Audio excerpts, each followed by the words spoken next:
একটা ভালো বই পড়া মানে একটা সবুজ বাগানকে পকেটে নিয়ে ঘোরা। প্রবাদটা চীনা প্রবাদ। তো দর্শক, আপনাদের শুভেচ্ছা। বইমেলা শুরু হয়েছে, ফাল্গুন আশি আশি করছে, আর আমরাও নিয়ে এসেছি বইয়ের আয়োজন, বই বৃত্তান্ত। আমি আল মাহফুজ, আমার সঙ্গে রয়েছেন জাকারিয়া হোসেন।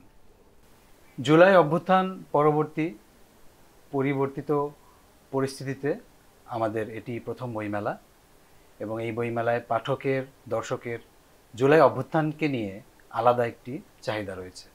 শুরুতেই আমরা জুলাই অভ্যুত্থান নিয়ে একটি বই, সেটির আলোচনায় চলে যাব। মাহফুজ, আমরা প্রথমেই দর্শকদের যে বইটির সাথে পরিচিত করে দিব, এটি হচ্ছে জুলাই বিপ্লব নিয়ে অবশ্যই, কিন্তু একটু ব্যতিক্রমী একটি বই।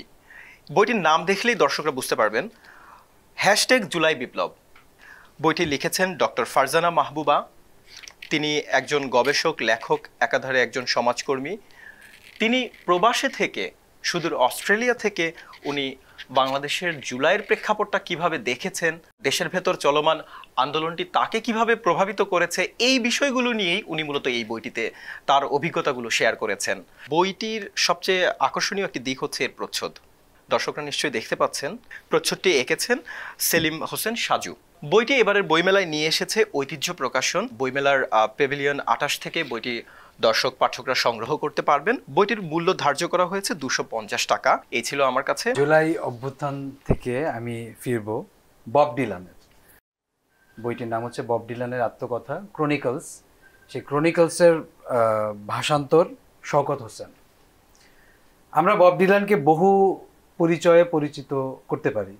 যারা বব ডিলানের ভক্ত বা শ্রোতা বা তার অনুসারী, সবাই মোটামুটি বব ডিলানকে চিনি। আমি উল্লেখযোগ্য কয়েকটা দিক যদি বলি, বব ডিলান, আপনি জানেন যে আমাদের যে মুক্তিযুদ্ধ, ম্যাডিসন স্কোয়ারে আমাদের একটা কনসার্ট হয় মুক্তিযুদ্ধের সময়, কনসার্ট ফর বাংলাদেশ। সেখানে রবি শঙ্কর এবং জর্জ হ্যারিসনের ডাকে সাড়া দিয়ে বব ডিলান ওই কনসার্টে অংশগ্রহণ করে।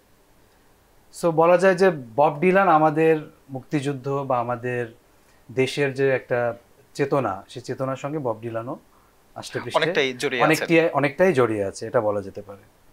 তো বব ডিলানের ক্রনিকলস, এই আত্মজীবনী গ্রন্থটি মূলত 2004 সালে প্রথম প্রকাশ হয়।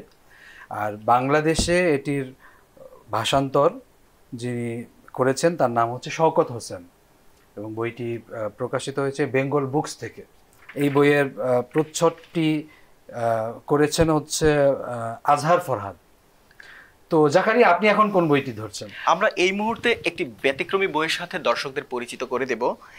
এটি মূলত একটি সাক্ষাৎকারধর্মী বই। বইটির শিরোনাম 10 কথা বিশিষ্টজনের মুখোমুখি। লিখেছেন অলাদ এহসান।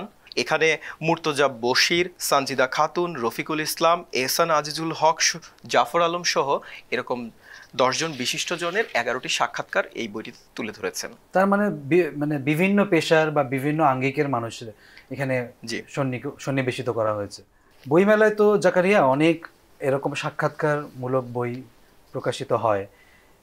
কিছু কিছু বই থাকে যে লেখক যিনি সাক্ষাৎকার নিয়েছেন, তিনি যাদের সাক্ষাৎকার নিচ্ছেন তাদের জীবনের সঙ্গে একটু চলার চেষ্টা করেন, অনেক দিন তাদের সঙ্গে ঘোরাফেরা করেন, তারপরে মনের এই অন্দর থেকে তাদের ওই আমির যে কথা সেটা বের হয়ে আসে। আবার কেউ কেউ থাকেন যে শুধুমাত্র সাক্ষাৎকার নেওয়ার জন্য সাক্ষাৎকার নিচ্ছেন, রিপোর্টিং স্টাইলে লিখে দিলাম, ওইভাবে প্রকাশ হয়ে গেল। আপনার কাছে কি মনে হয়েছে এই বইটা কোন ধরনের সাক্ষাৎকার? লেখকের ওই আমি কি বের হয়ে এসেছে? হ্যাঁ, একটি চমৎকার কথা বলেছেন।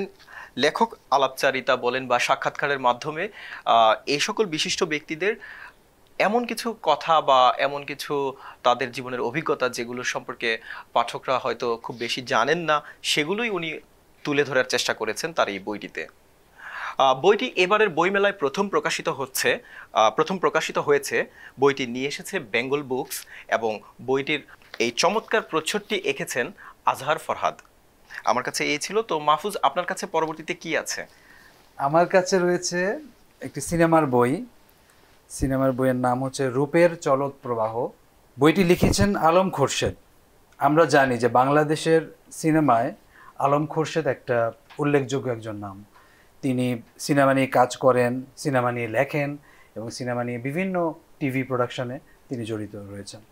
তো এখানে প্রচ্ছদটাও আমার কাছে নজর কেড়েছে এবং বইটি কথা প্রকাশ থেকে বের হয়েছে এবং বইটির যদি আপনি সূচির দিকে আমরা যাই, যে এখানে বাংলাদেশের সিনেমার ইতিহাস, তারপরে ধরেন সত্যজিৎ, তারপরে বাংলাদেশের শর্ট ফিল্ম মুভমেন্ট যে আন্দোলনগুলো হয়, যেগুলো আমরা জানি মোর্শেদুল ইসলাম থেকে শুরু করে বিভিন্ন জন তখন জড়িত ছিলেন।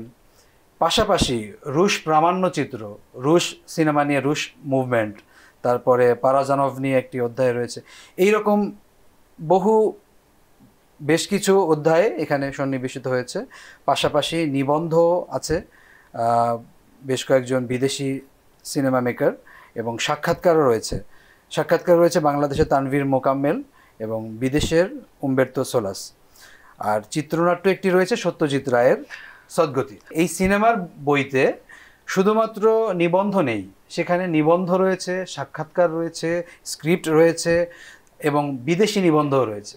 তো বলা যেতে পারে যে এই বইটি যারা সিনেমা প্রেমী তারা যদি বইটি কেনে, তাহলে শুধু দেশের সিনেমার ইতিহাস নয়, দেশ বিদেশের অসংখ্য সিনেমা মুভমেন্ট এবং সে সমস্ত সিনেমার ফিল্ম মেকার, তাদের পারসেপশন এবং তাদের স্ক্রিপ্টের ফরম্যাট, আঙ্গিক, সেগুলো সম্পর্কে একটা ধারণা পাবেন। এবং আলম খোরশেদকে যদি আপনি চিনে থাকেন, তার আগের কিছু বই যদি আমরা বলতে পারি, যে ভার্জিনিয়া উলফের আর রোম অফ ওয়ান্স ওন, তার অনুবাদ, তারপরে তার একটা গল্প সংকলন রয়েছে কাটা জিহোবার কথা, তারপরে হেনরি মিলারের সর্বশেষ আত্মজীবনিক রচনা রিফ্লেকশনস, এরকম সালমান রুশদির নিকারাগুয়ার ভ্রমণ আখ্যান সহ এরকম বহু অনুবাদ তার করা রয়েছে এবং তিনি সিনেমার সঙ্গে জড়িত, সেটিও আমরা জানি। বইটির প্রচ্ছদে রয়েছেন মুস্তাফিজ কারিগর। তো আমার যেটা মনে হয় যে চলচ্চিত্রপ্রেমী যেসব পাঠক বা দর্শক এবারে বই মেলায় যাবেন বই কিনতে, তারা এই বইটি কিনে উপকৃত হবেন এবং সিনেমা নিয়ে মোটামুটি তাদের একটা নলেজ দাঁড় হবে আর কি, এটাই আমার মনে হয়। দর্শক, যমুনার ডিজিটালের বই বৃত্তান্ত আজকের মতো এ পর্যন্তই। আবারও দেখা হবে নতুন কোনো বইয়ের সাথে। সে পর্যন্ত সুস্থ থাকুন, ভালো থাকুন, ভালো বইয়ের সাথে থাকুন।